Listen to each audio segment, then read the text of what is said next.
Ladies and gentlemen, welcome to another edition of Under the Loop with Marco and Adrian. Today we got an interesting topic. Everybody wants to talk about prices coming down, prices going up. What's the current value? When you're in a volatile market, what's the one thing that people tend to look for, regardless of which market you're in? And that is stability, right? Where do I take my money and put it into something stable, let's say within a stock market, crypto market? Well, maybe we shouldn't talk about the crypto market considering it just took a humongous dump.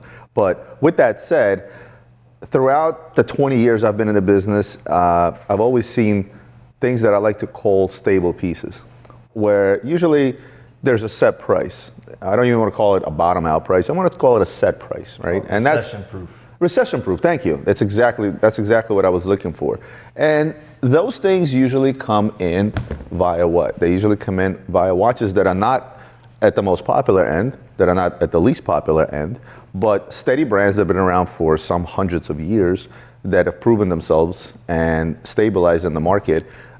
And those are going to be your Breguets. Those are going to be your specific Pateks, specific Vacherons, Langes, although they haven't been around for that long. And also some of the independents that have stabilized and I think are going to pave the road for the future going forward. And I think the biggest key point on all of these is going to be the fact that if something has stabilized, it always has room for growth. Yeah. And there's always some sort of value, be it from a horological perspective, historical perspective, complication perspective really is what you end up getting. What would you want to jump to first? I think let's start maybe with the most prestigious brand of all time, arguably, and that is Patek Philippe, right? I think when it comes to watchmaking, watches, watch brands, I don't think anybody has captured the hearts and minds of watch collectors quite like Patek Philippe, especially in their complications range, right? I know everybody likes to, at least in the modern watch market, claw for the Nautilus, the Aquanaut, their sports pieces, but this is their bread and butter, right? This is what made Patek Philippe arguably the best brand in the world, right? And go ahead. Well, I was just going to say, right? I think it shows in the quality of these pieces, but again, it goes back to the conversation or what you just said, right? In terms of the value, the watchmaking behind it. But at the end of the day, more so than anything else, it's the fact that these are the stable risers, right? Let's talk about, Adrian, let's talk about the 5270 Platinum. It's a watch that has been stable at around the $200,000 price range. At the peak of the market, where was the 5270? Well, I think for the first time in a long time, we've seen a high complication like the 5270 per se, especially Platinum with the salmon dial, actually exceed MSRP levels, which we haven't seen in a long time for a current production piece. So I think that's very important for the brand. I think that's very important for the market because essentially that brings exposure to the fact that, like Marco pointed out earlier, that there is real value and demand in Patek Philippe complications that are not Nautilus or Aquanaut. So I think 5270P was the first one that kind of broke that barrier. And next to the 5270P, you have the 5205G. So in the white gold and rose gold variants, at the top market, they were bringing over MSRP, and right now they're kind of hovering around that MSRP range. Which again, for Patek dress pieces is not the norm, right? But I think if we go to the 5270, for example, historically it's going to be an extremely important and collectible reference because it's the first perpetual calendar chronograph from Patek with an in-house movement, right?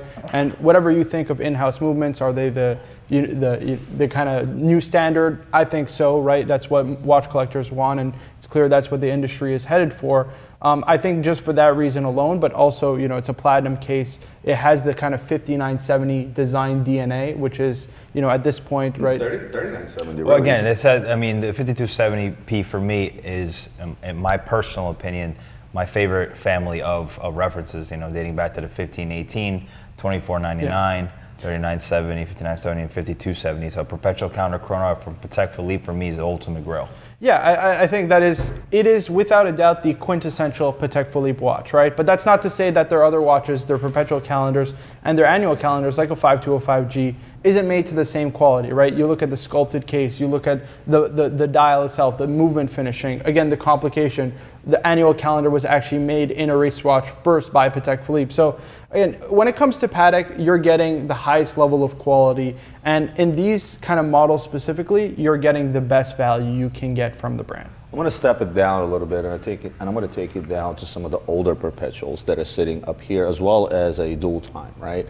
Because for me, I've always found value in I'm going to generalize and say dressier Pateks that are always hovering around that up to $50,000 price range. And what you're finding right now is you're finding the old 5035s, 5136s, 5036s, 5146s even, which is some of the newer ones. You're finding stuff like the 5139s. You're finding like stuff like this dual time, I forget the reference number on this one. When you're looking at all these things and you're saying, well, what am I getting for the money, right? Yeah. All this stuff has been hovering that under $50,000 price range, and it's been doing that for years, right? So it's always been there, it's always steady, it's always a value in terms of the complication that you get, the brand that you get. So we don't have to jump to that $200,000 mark with Patek necessarily to find that value. And for me, it's always been in stuff even like the Calatrava's, right?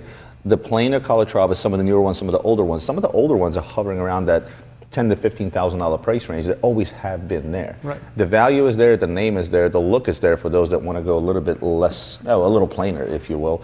But as far as I'm concerned, when it comes to Patek overall, I can generalize and say that dressy Pateks, which is really what they're known for, right? Patek is not known for Nautilus. Yes, it's been the case in the last 2 years, Correct. But in the dressier Patek line, it's mind-boggling. Right. So when you talk about Patek Philippe, listen, at least in the modern watch market, maybe people will think the Nautilus or Aquanaut, but they've always been the king of complication. They've always been the king of kind of elegant dress watches, right? That's what, again, that is their bread and butter. It's what made them the most popular and arguably the most prestigious brand in the world today. And I think these references show kind of the value in Patek Philippe, right? You get a 5140, for example, insane value perpetual calendar, under 50,000 for a perpetual from Patek. To me, that's unheard of. Put a different twist on that, Adrian. Let's go back to the hot market. Where was the 5270 platinum trading, you said? Well, the 275? The peak of the market, I saw them bring over MSRP, which it came out to be about 250, and that is because there was an announcement that they were no longer going to produce it, and then they but then they switched over to salmon to the 5270p with a green dial, which I recently sold for $235,000. So again, the trend of big money. So at the time, this watch was 250. What would you get for it back then? At 250, you were able to get that versus, let's say, a rose gold 5980, correct? Correct. On the Royal Oak end, what would you get for 250 at that time? At that time, at the peak of the 5270 platinum, you would get a double balancer in rose gold. A double balance in rose gold. But then where's the double balance rose gold today? Again, pending condition, you're going to find them in between the 180 to 250 range. Yet this watch is still two to 2.25. Yeah, again. So this is what I'm talking about. It's that stability, and then the question becomes, what would you rather have? I mean, look, at the peak of the market, both $200,000, $200,000 or 2.25 got you a platinum Piguet Daytona, right? Which today has took a drop of about $100,000. It's a 50% hit. It's a 50% hit. Yet and the reason I brought that up is to prove the topic conversation is that steady value, right? And if somebody came to me and asked me, like, I want to park $200,000 today, I would most certainly guide them towards a 5270 platinum rather than, say, a hype Royal Oak.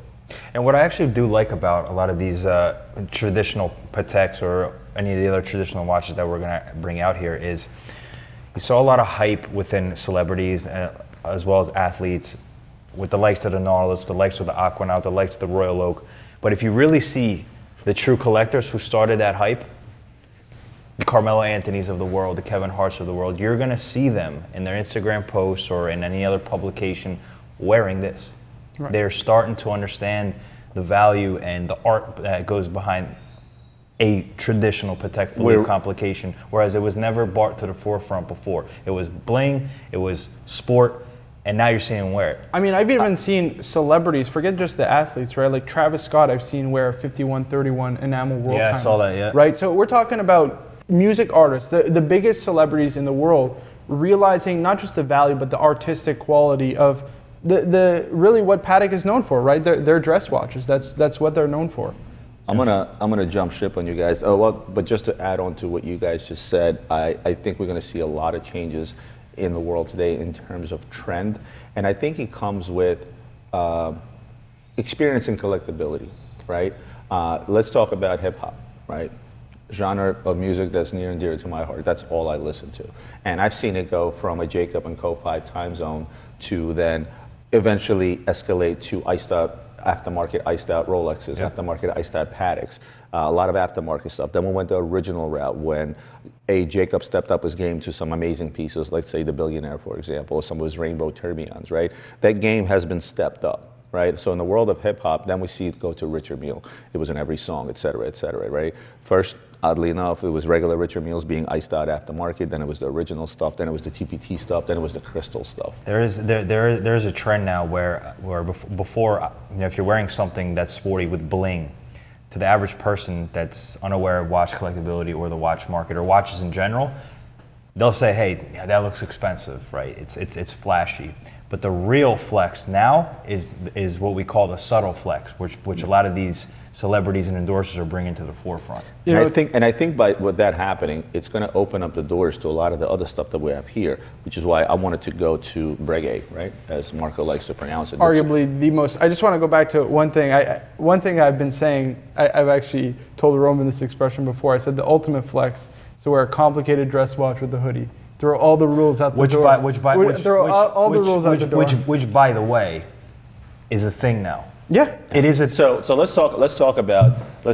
I mean, right here. Let's talk about a big horological flex, Yep. right? The equation of time perpetual Breguets, right? Watches that have been trading at around the $40,000 mark, which is about half of its MSRP, even a little less. Right. And I'm going to pair that up with.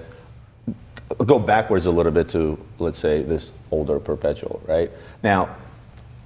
Most people, I think, taking that low-key flex, like a 5270 or 5131 that Travis was wearing, you're looking at something like, okay, it's a world time complication.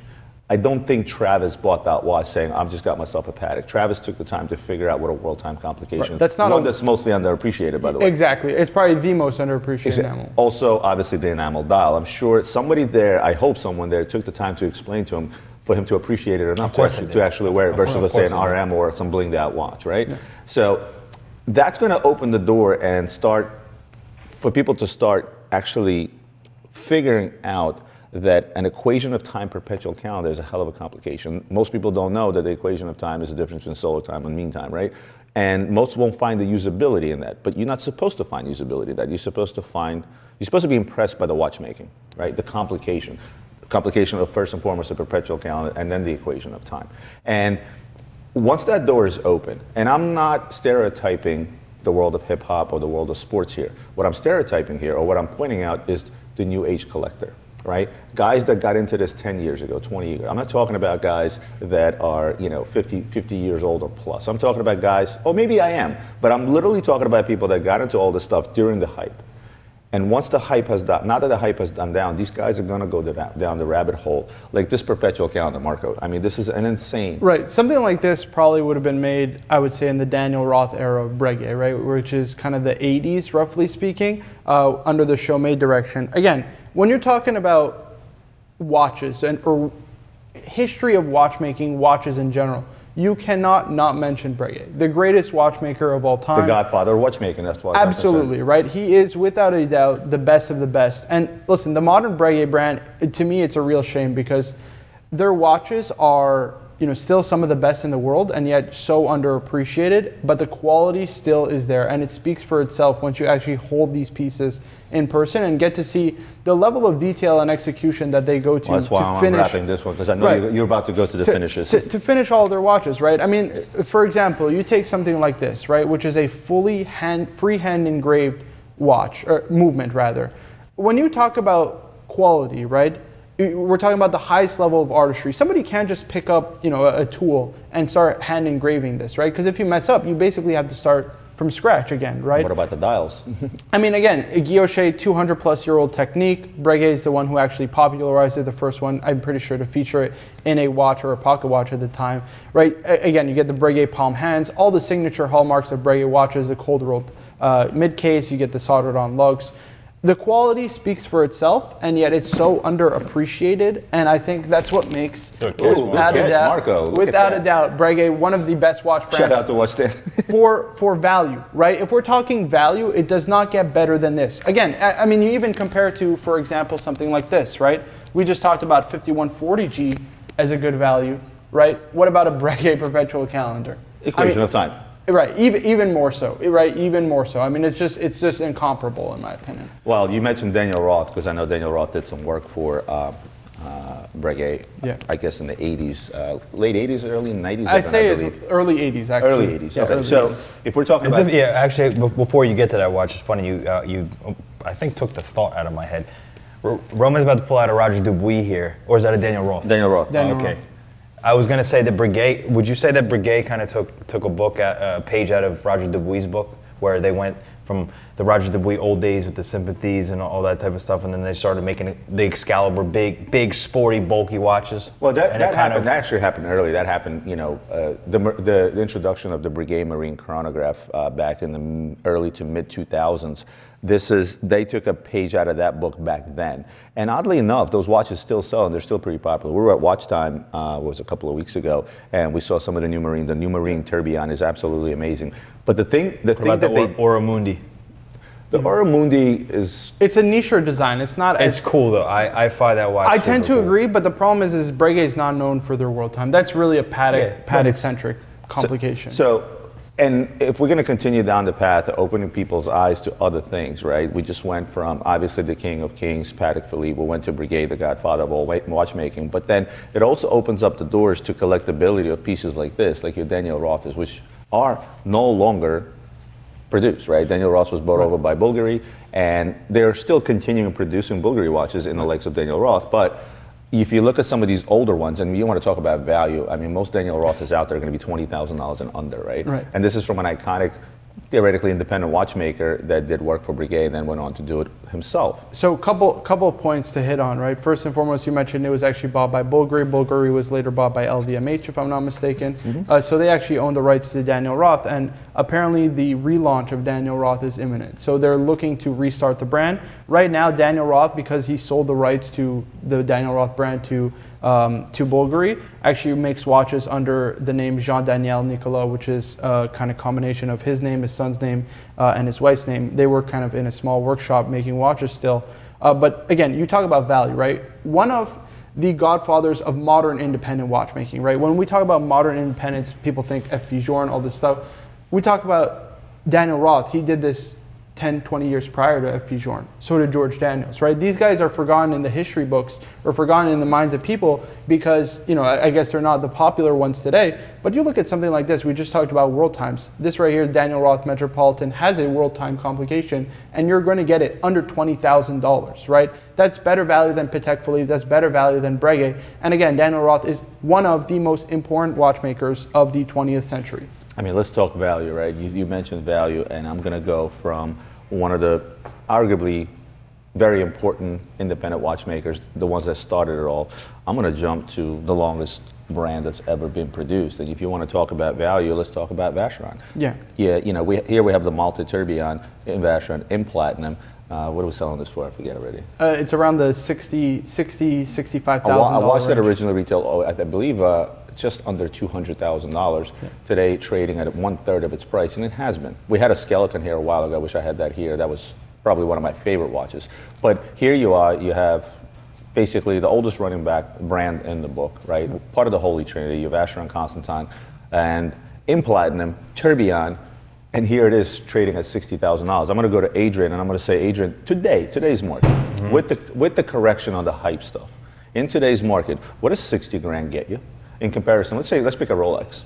Well, we could just keep it within the brand of Vacheron, right? You could pick up. Let's do that. You could keep it. You can get a full rose gold blue overseas pre-owned for that price level today. A watch that was trading. A watch that was trading in the low 100s. No, not low 100s. We sold them. We sold 3 pieces for over 120,000. This is the plane with automatic. Rose gold, blue dial. Blue dial. So essentially, Blue dial, which today is what, 60 to 75, depending on condition. Depending on condition. So if you're talking something maybe 2020 to 2022 pre-owned condition, it's very feasible to pick it up at $60,000 today.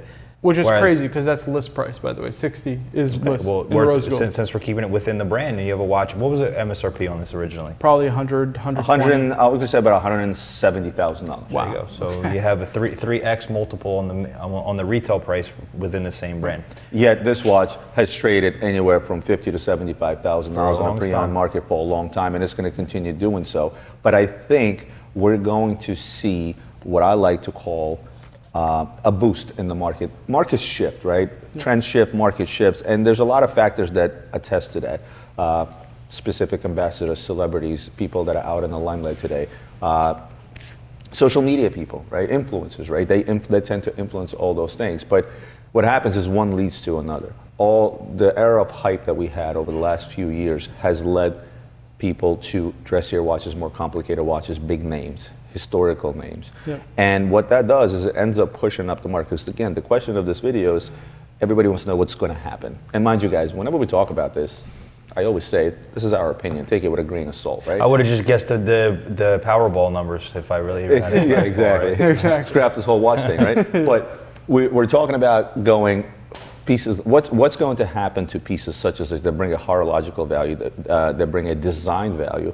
And I think we're going to go into the era of independence going forward. That's my guess, because when you get past the classics, your Breguets, your Vacherons, your Pateks, then people start looking out at things like the independents. And I'm going to start with my favorite independent. That's going to be your MB&F, right?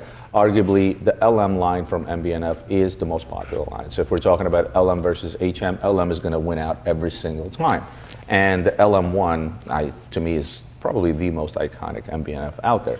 So all that stuff now leads into something that has a traditional value because of the watchmakers, let's say, that the MB&F uses. It has the traditional finishes. It has horological advancement, right? I mean, their new chronograph, I wish I had one here to show you, is insane.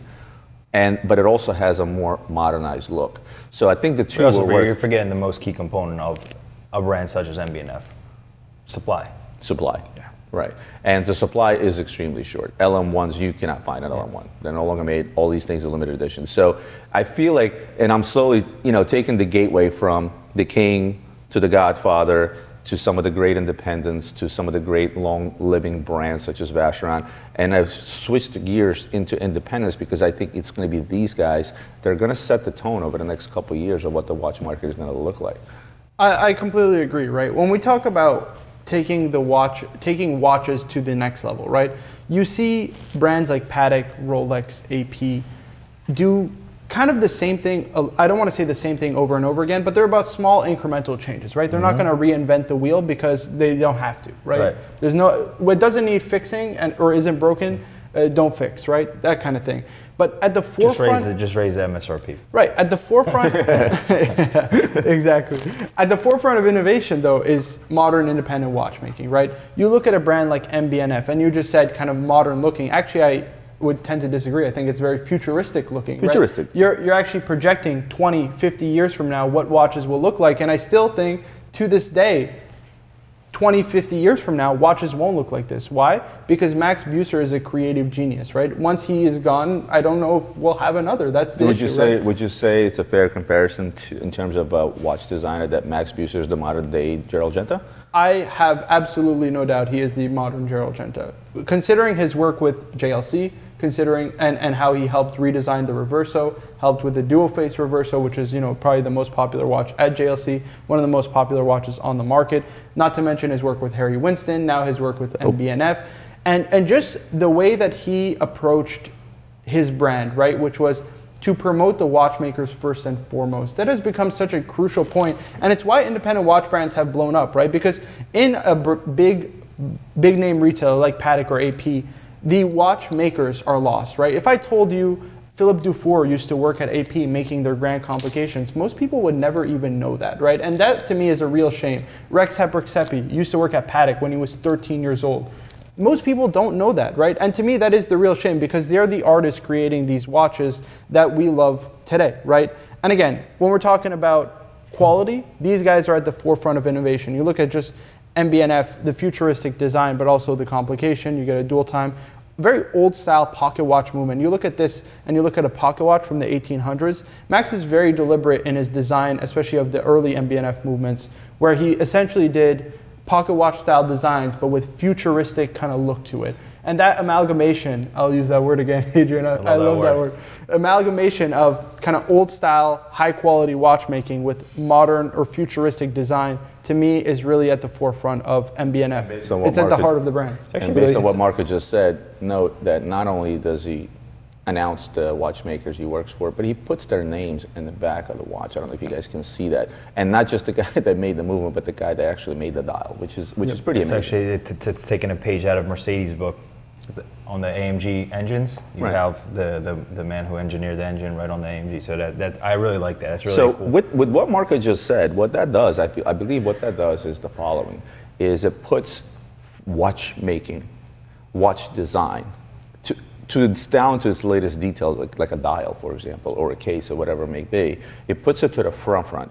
And what that does is for a collector, it sort of stirs up those collectible juices and appreciation for horology, because over the last few years, that is things like a perpetual calendar as a complication rather than a hype ceramic that, let's say, Adrian is wearing, they've lost. They've lost. That appeal was lost, and I think it's the independence that are going to bring it to the forefront, and not necessarily in a just let's say a futuristic, weird, out of this world kind of way. Let's talk about Gronfeld. Let's talk about 𝗕𝗫𝗠. Right, these are their more classical looking watches, right? But again, when we talk about quality and the backstory behind it, right? Gronfeld, 4th or 5th generation watchmaker. Same with Denis Flageolet, who was the head watchmaker at 𝗕𝗫𝗠. You look at something like this, right? Very simple, time-only watch. But then you turn the watch over, and that's really where the magic happens, right? Hold that door. Again, we're talking about the Gronfeld brothers who got their start at Renault and Papi. I mean, we've talked about them extensively now at this point. Probably the greatest think tank for watchmaking in the 20th century. Still probably to this day the best place for modern independence to come from. Again, we're talking about steel bridges on the movement, which nobody does. Everybody uses brass because steel is very difficult to finish to the degree that they will, right? 𝗕𝗫𝗠 with their Stradivarius. Let me show the back. I'm trying to keep up with you taking this plastic. Sure, Let me show the back of this beast. Yeah, I mean, just look at that, right? You're not going to get that on an entry-level Calatrava from Patek Philippe, right? As much as I love Patek and as much as I think they're a super high-quality watchmaker, even A.Lange Sohne won't do something to this nth degree, right? They just won't.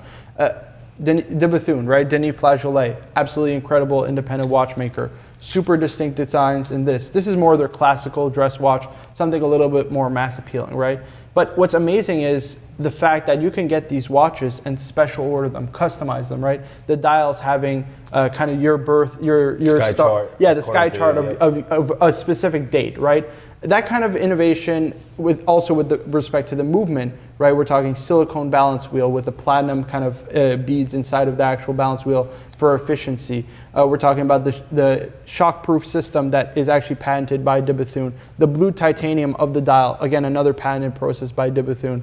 All these things play into what I feel is the appeal of these watches, right? It's the innovation, the character, the unique design language, but also the level of customization and the level of quality.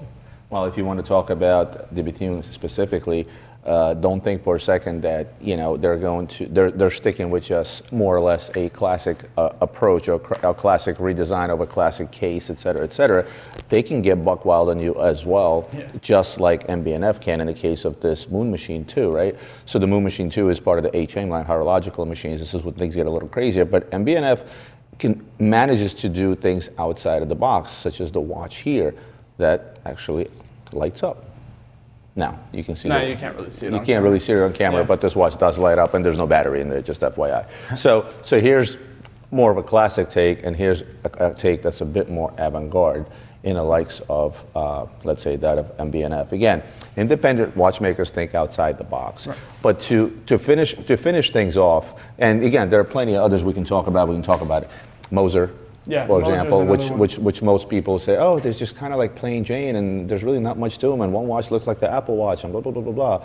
But the quality behind the watchmaking in these watches, the quality behind the dial making. Yeah. I mean, what's the one thing that stands out to you when it comes to Moser? To me, it's the fact that they're a almost fully vertically integrated manufacturer, right? They make almost everything in-house. They actually have a sister company that will make really difficult to make parts like hairsprings, things of that nature that really no brands have the capabilities of doing because they're super fine parts that break very easily. A watch like this is actually a perpetual moon. It's made by independent watchmaker Andreas Streller, the movement was at least. kind of based off also the perpetual calendar, which he also made for Moser. We're talking about a moon phase that's accurate for 1,000 years. So, I mean, like, again, maybe unnecessary. I wouldn't mind being around. I can't screw in a light bulb properly. Right. I can't imagine what engineering it takes to come up with that. Right. I mean, it's incredible, right? And even if they will have futuristic designs, right? They'll still do classical complications like a perpetual calendar, but the only difference is they're going to take it to a level that's unseen before, right? We're talking about MB&F perpetual calendar made by Irish watchmaker Stephen McDonnell, the first of its kind foolproof perpetual calendar that operates not on a 31 day scheme like most perpetual calendars of Patek would, but rather a 28-day perpetual calendar complication and calendar that allows for basically instant adjustment. And one thing to note about this watch, perpetual calendars, very fine mechanisms, prone to breaking. I've overshot a few perpetuals in my day, had to send them in for service. This at the click of a button, you can set it back and forth. I mean, in layman's terms, let's call it a quick set perpetual. And not to mention, it's a foolproof perpetual calendar in that in the danger zone between 10 p.m. and 2 a.m., it will actually lock. You cannot change the date. And so again, that will increase the service interval for a watch. Still has all the design language of an MB&F, the flying balance wheel, because as we know, Max Bucer has a balance wheel fetish. At least that's what he says he does. But we talk about quality. I mean, it's very apparent in a watch like this. So let's switch gears a little bit, and just to continue on the theme here, and just to reiterate, started with the king of all kings, moved on to the godfather of all watchmaking, threw in one of the Holy Trinity's longest running brand, Vacheron, talked about a little history, see how Daniel Roth ties into Breguet and things of that nature. Got into independents, which I believe are going to be the front runner of bringing back for the love of both design and horology within the watch. In a sense, I keep saying it as if that's what's going to take over the hype. No. That's where the trend is going. This is going to become the new hype, as far as I'm concerned. And when you want to talk about dress watches and dress watches that are different like no other, let's talk about German engineering, and that's obviously going to be Lange. For me, I've loved Lange since I started in this business, right? And when we're talking about quality of watchmaking, if I had to look at this entire setup, all these trays, and talk about quality, you're not going to get the quality in mass-produced watches, or watches that are produced in much higher numbers, I should say, because Lange is not necessarily mass-produced, but in comparison to that of Moser or MB&F, obviously they are.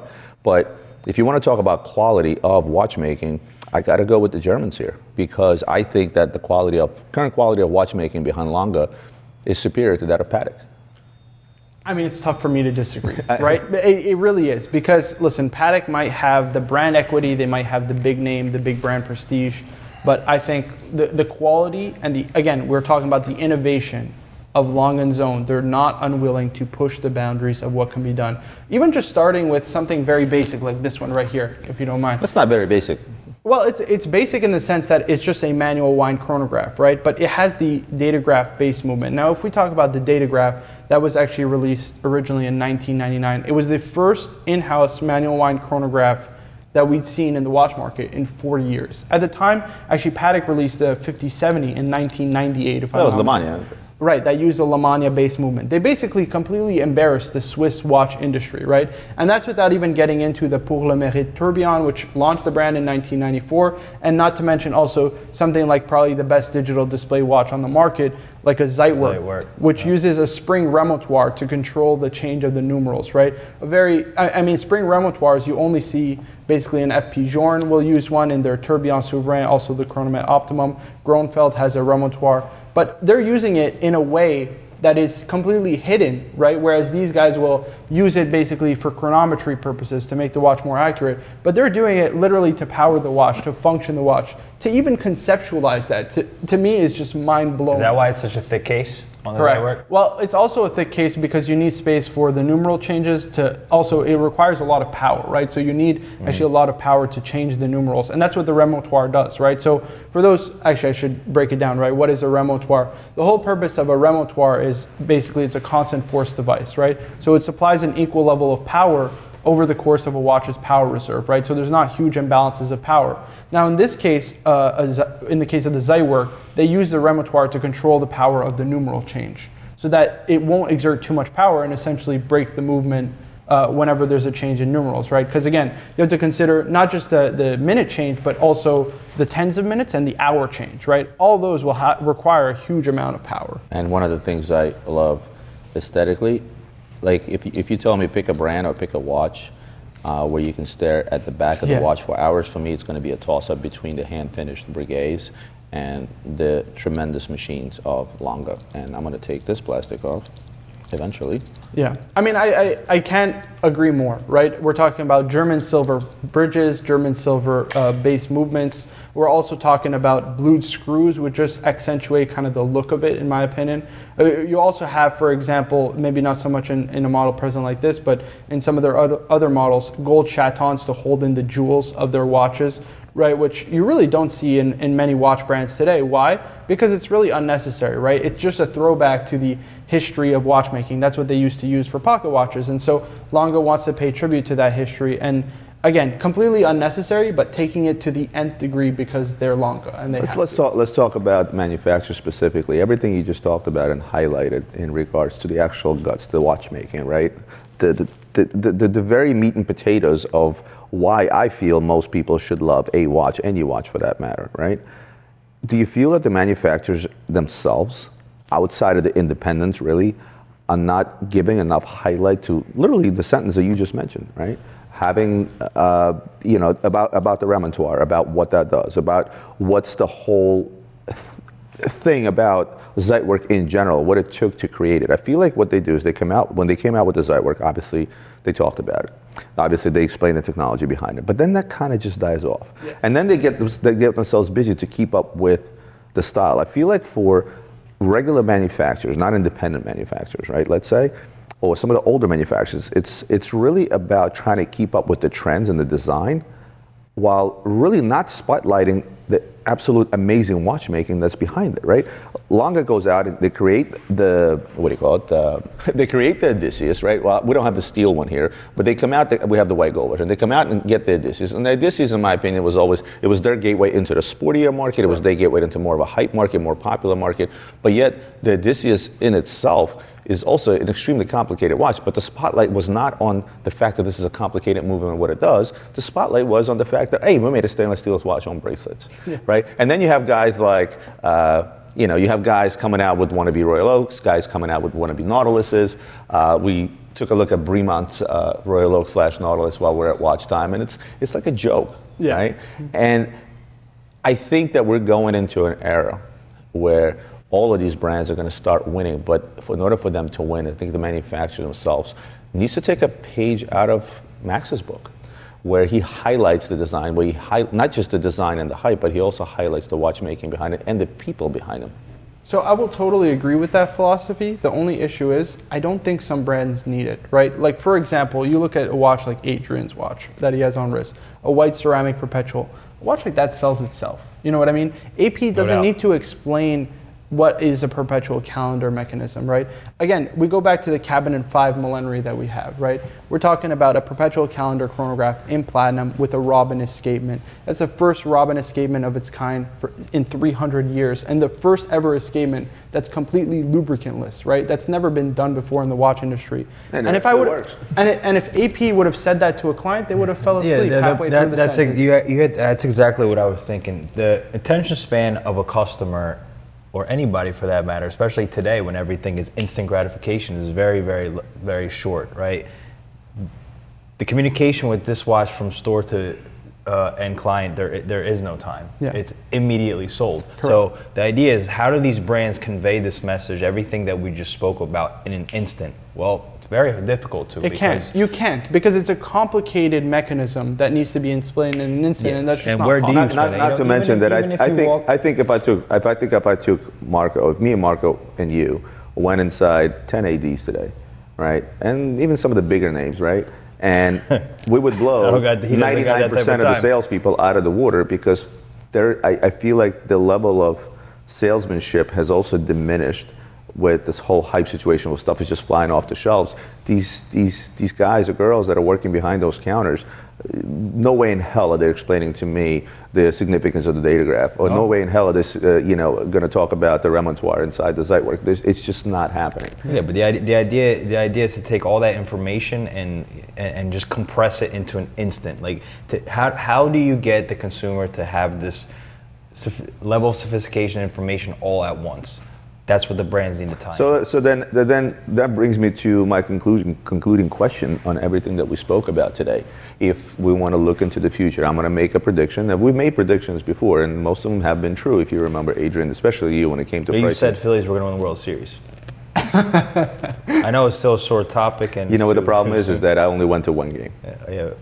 Yeah, that is. And that's the one that we won. Of course. Well, that's the one we blew them out of. If we're talking about the future, and again, my sole prediction here is the following, is that as people are going to be geared or basically guided more towards the meat and the potatoes, which is the horology, right? The complications. Once they start to understand a lot of these things, it becomes a slippery slope for most, as it does for any collector that gets into the intricacies of whatever it is they collect, be it cars, be it guns, like me, for example. I can tell you everything you need to know about the evolution of a bolt-action rifle over the span of 40 years down to the last little bolt and what it did.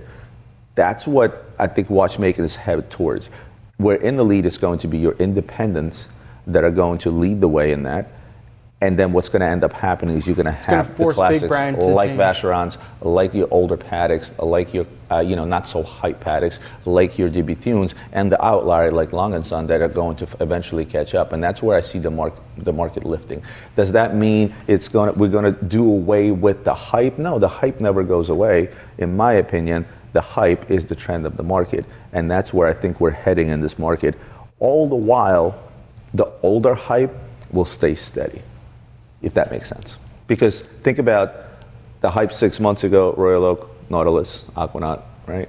All those things were the hype. They've now steadied down at a normal price point. And again, it's not like the stuff is trading at 30 off list, like it was 15 years ago when I started, or 20 years ago when I started, right? It's still trading at an X value over retail price, right? But those are the ones that become steady. And naturally, in any market, I don't care what market you're in, whatever used to be steady tends to shift, and whatever came down tends to steady. Final thoughts, Adrian? Final thoughts? Well, I feel like I just took a history lesson from somewhere in Harvard or Yale. I don't know. That's Marco's part. So I actually had fun doing this. Yeah, this is a lot of fun. I mean, I think when I think about what you say, right? I think there's a world where both a watch like this and a watch like the ones on the stand can coexist, right? I think the issue that a lot of brands that became known for their sports watches, brands like AP or Patek, the issue is more so going to become, how do you sell that stuff, right? If you're known for a Nautilus and the customer who used to buy this is now buying an MB&F or a 𝗕𝗏𝗠 or a 𝗕Lange, how do you catch up, right? Because there's going to be that point where people are going to say, why am I going to buy a Patek Philippe dress watch, right? If you have one, you kind of have them all, kind of thing. Maybe that's a wrong point, but again, what I'm saying is there's not much innovation there. There's not much newness there. What there is in brands like 𝗕Lange, brands like MB&F, 𝗕𝗏𝗠, the rest of them, there is that newness, right? That stuff that's never been done before. So again, I think there will be a point where the two can coexist, but I think I'm with you.